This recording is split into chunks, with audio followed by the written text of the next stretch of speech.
What's up, y'all? You're watching Union Minded. I'm your host, Eric, and today I want to discuss Gen Z because Gen Z has done a few amazing things, especially recently. One thing that they've done is they have reawakened and powered the recent labor movement uptick in all of these companies, the Starbucks, the Amazon. These are young people. This is Gen Z. This is millennials that are refusing to accept the way things are just because they are. And they've done some pretty amazing things. This just recently, they may have single-handedly been the age group, the generation, who turned a would-be red wave into a red splash, trickle, squirting a little bit. So Gen Z's been stepping up hugely, bigly, if you will. Before I dive into the article, because there was an article that came out on Business Insider that really grabbed my attention, but before I drop into that, hit the like button, subscribe button, drop some comments, share these videos, and let's get the word out, because Gen Z, I'm rocking with you. You guys are awesome. So the headline of the article is Gen Z's not lazy, they're up. I'm sorry, I flubbed that badly, but we're not going to cut it out. We're going to keep it pushing. Gen Z's not lazy. They're just refusing to put up with the toxic work culture that boomers created, by Kim Kelly. Now, I haven't read this article, so we're going to dive in together and find out what's what. But I do know Gen Z's been about it for a while now, for a few years now, and they're doing great things. All right, here we go. Isaiah Thomas was only 7 years old in 2008, but he was old enough to understand that his family was struggling. He noticed his parents were around less. They'd go straight to sleep once they got home from work and were out the door first thing in the morning. They were being forced to pick up extra shifts at work to make ends meet, and the lack of family time left an impression on Thomas. That made an impact on me because my parents worked for a living and we lived paycheck to paycheck, he said. And I personally think that all of us in Gen Z, when we experienced that with our parents, we were like, fuck that.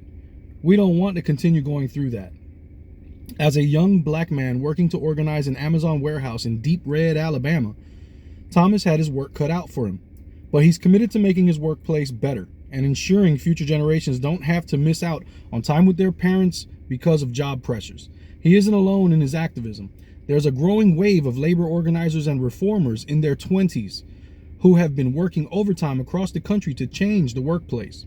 Workers born between 1997 and 2012 have come of age at a time when college degrees no longer promise job stability and economic anxiety is high. If you guys know very well that a college degree doesn't guarantee a high-paying job. In fact, there are many electrical apprentices who have 4-year degrees who now had to go and get an apprenticeship so that they can get a job that pays well. More than any other generation, these new entrants to the workforce prioritize fair treatment on the job and refuse to bend to exploitative or outdated corporate norms. And now Gen Z is turning to organizing as a way to stand up to corporate bosses. Recent union drives at varying workplaces such as Starbucks, Amazon, Home Depot, Minor League Baseball, and even North Hollywood Star Golden Topless Dive Bar have all involved Gen Z workers, and some have been led by Gen Z outright. There comes a point where enough is enough. The internet is littered with articles flushing over Gen Z's alleged distaste for workplace norms. But young workers are not lazy, entitled, or keen on slacking off. They're simply choosing to reject some of the practices that previous generations were forced to accept. Surveys have found that Gen Zers are less likely than their elders to go along with long hours, overbearing bosses, or a lack of boundaries between the personal and the professional. Instead, this new wave of workers is actively pushing back on the behaviors that make the workplace a toxic environment. When I started at Starbucks, I never understood why I had to deal with the treatment I was given. Layla Dalton, a 20-year-old college student who was fired from Starbucks earlier this year after organizing a union in her store, told me, I think my generation is finally starting to realize that it doesn't matter if you're in the food industry, retail, construction, healthcare, etc. We all deserve to have healthier working conditions. When Dalton would complain about being disrespected on the job or the prevalence of poor working conditions, others would brush off her concerns, saying, it's the food industry.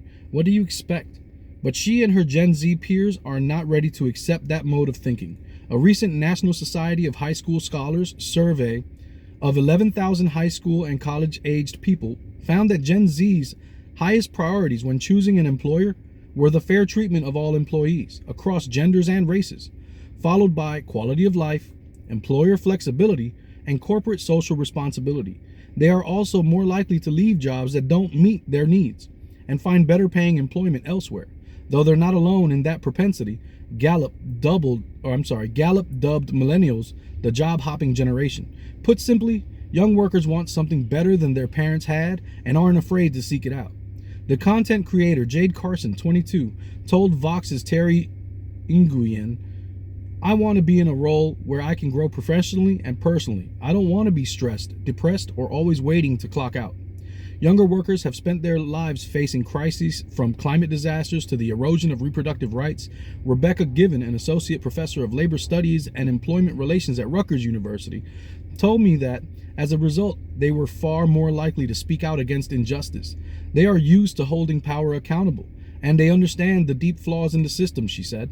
These workers are demonstrating that they will not accept a lack of voice in the workplace or employers who pay lip service to progressive values and then fall woefully short. As Jun Shin, a 23-year-old labor activist in Honolulu, put it, "There comes a point where enough is enough." Quitting isn't for everyone, though, and many young workers have opted to create change from within instead, whether that's been by workplace activism or unionizing. Young workers are open to finding ways to make their workplace and jobs better, especially if they could not afford to quit and find another job, Shin told me. As Joaquin Germain recently wrote in Teen Vogue, a new report from the Center of American Progress labeled Gen Z America's most pro-union generation, and its members have spent the past 2 years flexing their collective muscle on the picket lines and at the bargaining table. A lot of us in Gen Z are saying we need an alternative, something that actually gives us a voice, something that's a mechanism to implement some kind of change, Thomas told me. And so we're like, the union is the way to go because these companies are not offering anything. Jonah Furman, the former national labor organizer for Senator Bernie Sanders' 2020 presidential campaign and a staff writer and organizer for Labor Notes, points toward the upswing in union election petitions as a sign that the young generation is turning to labor organizing as an outlet for its political energy. The number of new filings at the National Labor Relations Board, which oversees union elections, has jumped significantly, according to new data. 2,510 union representation petitions have been filed in 2022, which represents a hike of 53% from 2021, and is the highest number of petitions filed since 2016.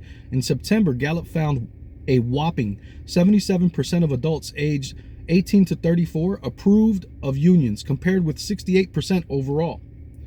And many members of the pro-union generation have been at the forefront of the current organizing wave. Not only are young workers pro-union, but they're actively turning to the NLRB to assert that stance, which is pretty unheard of, Furman told me. While other generations challenge the status quo using other means of dissent or protest, Furman said Gen Z was turning to union authorization cards and unfair labor practice charges. And while identity markers like race, gender, and country of origin have long been used by employers to drive divisions in the workplace and prevent organizing, Gen Z isn't biting. According to the Center for American Progress report, the racial and ethnic diversity that characterizes the generation has contributed to an uptick in support for unions, and even across a highly polarized political divide, Gen Z's gap in union support between Democrats and Republicans is the narrowest of any generation.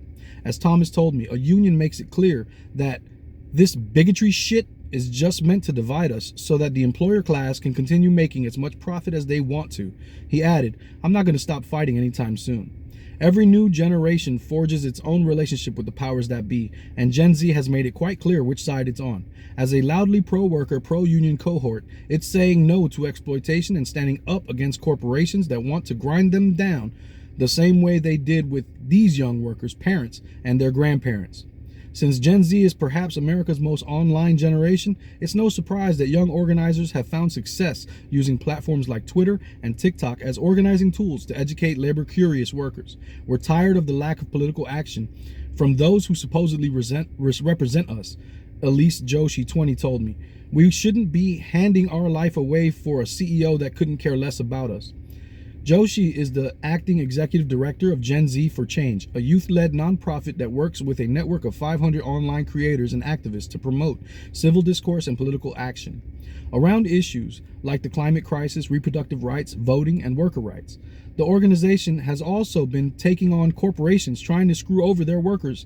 And in one notable example, when the grocery giant Kroger was attempting to hire replacement workers ahead of a strike, the digital strategist Sean Wiggs wrote a script of code that was used to flood its careers website with bogus applications to keep the scabs out. We're using creative tactics that we've learned from growing up in a digital age, from social media to online scab campaigns, Joshi said. TikTok in particular has proven a powerful tool for organizations like Joshi's and individual content creators to spread pro-union messages and educate their peers about the rights that they have as workers. Unlike some older union members who may prefer to focus solely on bread and butter economic issues, younger workers understand the need to take a more intersectional and inclusive approach to bring in as many workers as possible to their cause. Instead of focusing solely on better pay, Gen Z organizers are also fighting for racial justice, trans rights, and reproductive freedom. Reorganizing that economic well-being comes from more than just a paycheck. It's obvious to Gen Z how all of the issues are connected and how in order to combat one issue, we must address them all, Joshi said. Well said. Given the Rutgers employment relations professor sees this surge in youth-led organizing as a significant moment for labor and one that may have a lasting influence on the workforce as Gen Zers continue in their careers. Many of them may go on to organize in their next jobs as well, she said.